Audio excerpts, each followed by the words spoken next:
The OnePlus 11 is certainly a solid phone, but it may not be affordable for everyone looking for a sub-flagship device.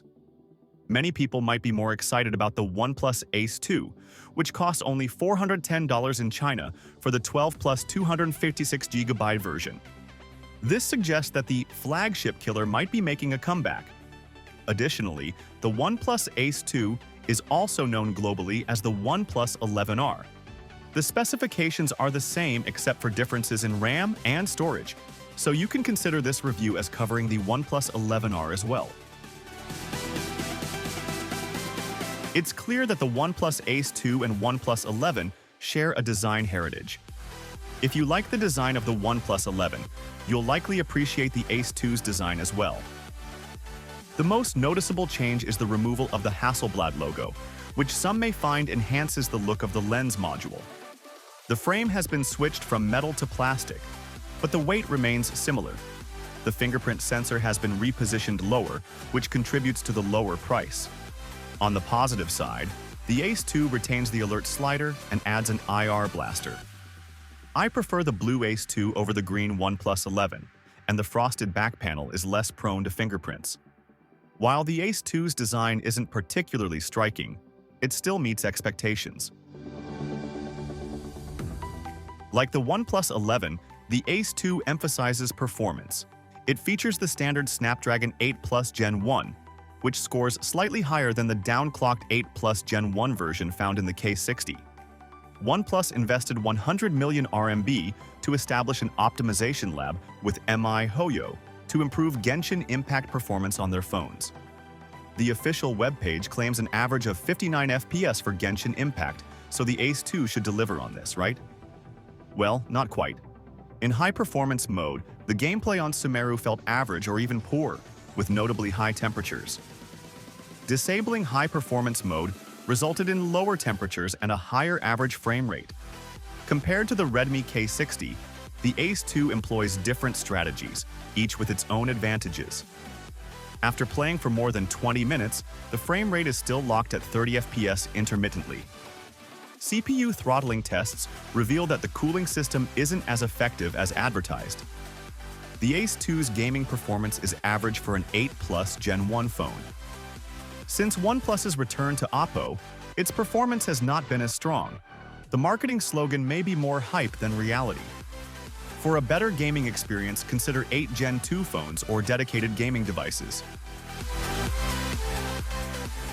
The OnePlus 11 could have been excellent, but its Samsung E4 screen was not very eye-friendly, and there were concerns about green lines.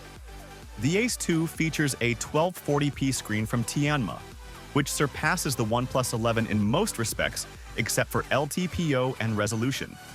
The display is more eye-friendly, with an upgrade from 360Hz to 1440Hz, dimming at low brightness when the high-frequency PWM switch is enabled in developer mode.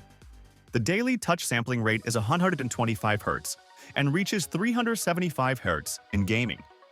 This is an improvement over the OnePlus 11, but both are still behind the Redmi K60. Overall, the Ace 2's display is better than the OnePlus 11's. If you're looking for a superior screen at the same price, the K60 is your only other option. The Ace 2 uses the same IMX890 sensor as the OnePlus 11. Since the K60's camera is weak, the OnePlus 11 is the relevant competitor. The IMX890 is a good sensor, and despite the OnePlus 11 having Hasselblad support, there isn't much difference between the two. Without the watermark, I probably couldn't distinguish which phone took which photo. Impressively, even with a 2x crop on the Ace 2's main camera, it produces images comparable to the OnePlus 11's optical 2x lens. Thus, the Ace 2 matches the 11 in main camera performance. The ultra-wide camera shows more disparity.